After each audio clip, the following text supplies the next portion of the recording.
शुरुआत कर रहे हैं आज वो तीन खबर, तीन वर्ड से जो कि आपको बड़ा फक्र महसूस कराएंगे। आज फिक्र का फोकस तीन महत्वपूर्ण शब्दों पर है। World power Bharat, world power India.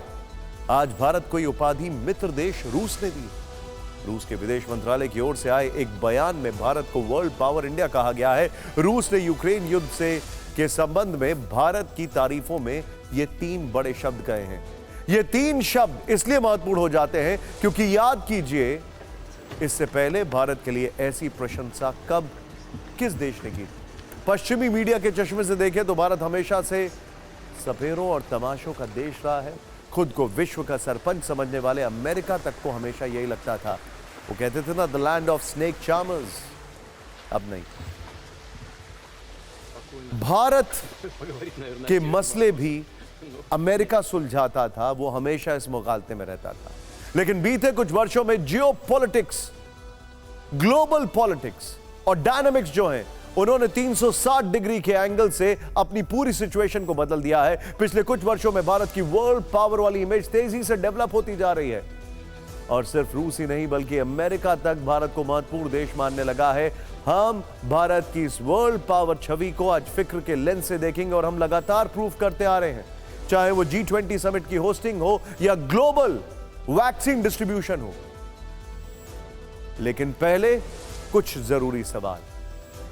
क्या भारत सितंबर महीने में रूस यूक्रेन युद्ध रुकवाने के लिए बड़ी पहल करने जा रहा है? अब यह सवाल सामने है और इस सवाल का सामने आने का मतलब क्या है, आपको अगले 30 सेकंड में मैं आपको बताने वाला हूं।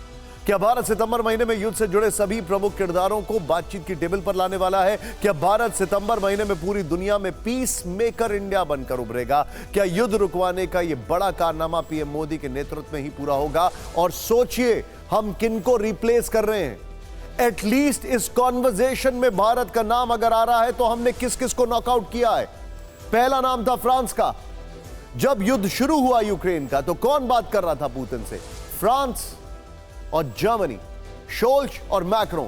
आज दोनों बात नहीं कर रहे हैं। फिर एक तस्वीर उभर कर सामने आई जिसमें नाम आया एर्दोगान का। आज वो भी साइड हो चुके हैं। अमेरिका और रूस के बीच में कॉन्वर्सेशन पूरी तरीके से ठप है।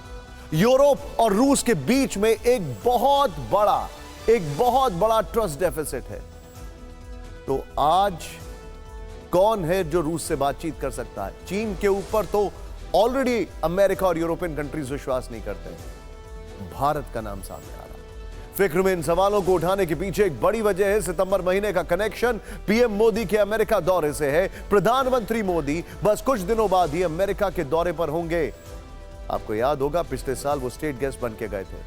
26 सितंबर को यूएन जनरल असेंबली के सेशन को वो संबोधित करेंगे। यहां भारतीय समुदाय के बीच उनका एक बड़ा कार्यक्रम होगा और एक रिपोर्ट के मुताबिक अमेरिका यात्रा के दौरान उनके ज़ेलेंस्की से फिर मिलने की संभावना है। हम प्रधानमंत्री मोदी के अमेरिका दौरे की एक एक डिटेल आपके आगे देखें, आपको दिखाने वाले हैं। लेकिन अभी रूस के महत्वपूर्ण बयान और उसके मायने आपको बताते हैं, जिसे समझने के लिए आपको थोड़ा पीछे जाना होगा। बीते मंगलवार को ही हमने आपको इस शो में बहुत बड़ी जानकारी दी थी। हमने आपको बताया था कि उस दिन पीएम मोदी ने रूस के प्रेसिडेंट व्लादिमीर पुतिन से फोन पर बातचीत की थी। पुतिन से यूक्रेन युद्ध के संबंध में चर्चा की थी। पीएम मोदी ने फोन पर पुतिन से यह कहा था कि भारत युद्ध में शांति लाने के लिए प्रतिबद्ध है। इससे ठीक एक दिन पहले प्रधानमंत्री मोदी ने अमेरिका के प्रेसिडेंट जो बाइडेन से भी फोन पर बातचीत की थी। उनसे भी रूस यूक्रेन युद्ध के संबंध में चर्चा की थी। पीएम मोदी ने बाइडेन को भी भरोसा दिलाया था कि शांति से ही मसले का हल निकल सकता है।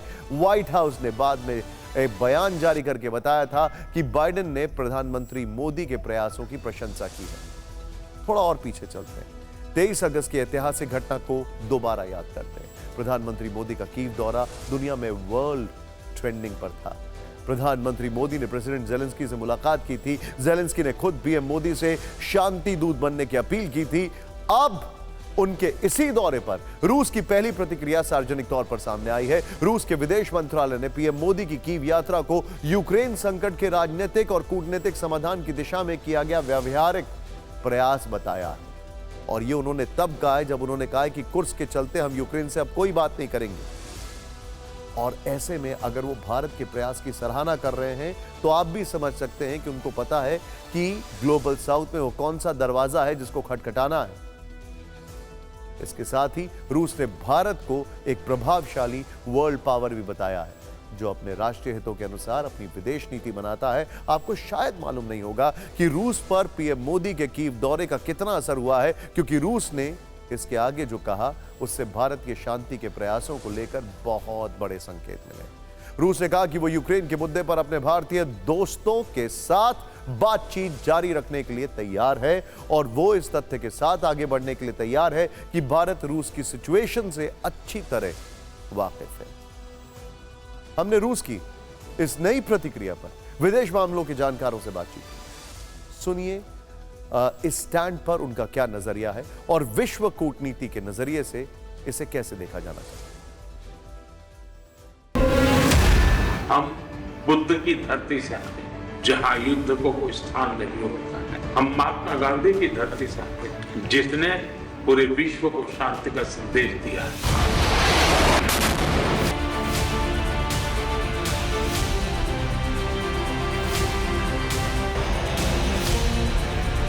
मेरा मानना है कि एक मीटिंग हो सकती है न्यूयॉर्क में। मेरे पास अभी सबूत नहीं है। उस मीटिंग में होंगे व्लादिमीर पुतिन, वो जाएगा।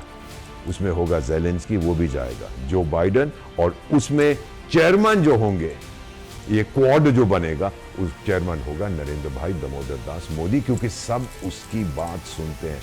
उस आदमी का जो है ट्रस्ट कोशेंट जो हम कहते हैं इतना हाई है, क्योंकि जैसे इंटरनेशनल रिलेशन में वैसे पर्सनल रिलेशन में। प्रधानमंत्री मोदी की जो यात्रा थी यूक्रेन की, ये पहले एक ऐसा देश है जिन्होंने यूक्रेन में की यात्रा की और उसमें शांति का समझौते की बारे में, मध्यस्थता के बारे में बात हुई। तो ये बहुत बड़े, बहुत महत्वपूर्ण पहल है। प्रेसिडेंट पुतिन उस भारत की बात कर रहे हैं जो कि अब एक नया महाशक्ति के रूप में उभर रहा है और जो देश विदेशों, जो विश्व की समस्याएं हैं, उसमें एक हल करने के लिए प्रयत्नशील है। मैं आप सभी से एक बहुत छोटा सा और एक बहुत ही महत्वपूर्ण जियोपॉलिटिक्स के लिहाज से सवाल पूछ रहा हूं। मुझे बताइए कि जो बाइडेन जब अपने पद से हटेंगे, ये सब जानते हैं कि वो अब अगली बार राष्ट्रपति नहीं बन सकते, लेकिन जब वो अपने पद से हटेंगे तो वो क्या लेगेसी अपनी छोड़कर जाएंगे? ये कि उन्होंने अफगानिस्तान से उल्टे पांव भागने की कोशिश की, वो वहां से भाग गए, सब कुछ अस्त व्यस्त हो गया वहां पर। ये कि उन्होंने मिडिल ईस्ट में युद्ध को नहीं रुकवा पाए, उन्होंने यूक्रेन से जो युद्ध है उसको नहीं रुकवा पाए। यह तो कंफर्म है कि वो रूस को कमजोर नहीं कर पाए। कम से कम वो ये जरूर चाहेंगे कि यूक्रेन और रूस के बीच जो युद्ध है वो रुक जाए और ये उनकी लेगेसी में काउंट हो। और इसके लिए उनके लिए सबसे महत्वपूर्ण मुल्क कौन सा है जिसका दोनों देशों के साथ एक अच्छा समन्वय है, एक ट्रस्ट फैक्टर है, और वो है भारत। इसीलिए प्रधानमंत्री मोदी का यह सितंबर का दौरा बहुत महत्वपूर्ण होने वाला है। रूस यूक्रेन युद्ध में अब शांति आनी ही चाहिए। पूरी दुनिया को इस शांति की बहुत जरूरत है, क्योंकि बीते कुछ दिनों में देखें तो रूस यूक्रेन युद्ध में तेजी आई है। दोनों ओर से एक दूसरे पर हमले तेज हुए हैं। यूक्रेन की राजधानी कीव पर रूस के हमले लगातार जारी हैं। आज कीव पर रूसी हमले का लगातार तीसरा दिन था। आज रूस ने कीव के 6 से ज्यादा इलाकों पर ड्रोन अटैक किया है। 25 से अधिक शाहिद ड्रोन से यूक्रेन को दहलाने की कोशिश की है। यूक्रेन का दावा है कि उसके एयर डिफेंस सिस्टम ने 20 से अधिक ड्रोन नष्ट कर दिए हैं। ड्रोन के अलावा आज रूस ने कीव पर फिर से मिसाइल हमले किए। 8 मिसाइल से कीव को दहलाने की कोशिश की। इसके लिए रूसी बॉम्बर तुपोलोव 95 Tu-95 को इस्तेमाल किया गया।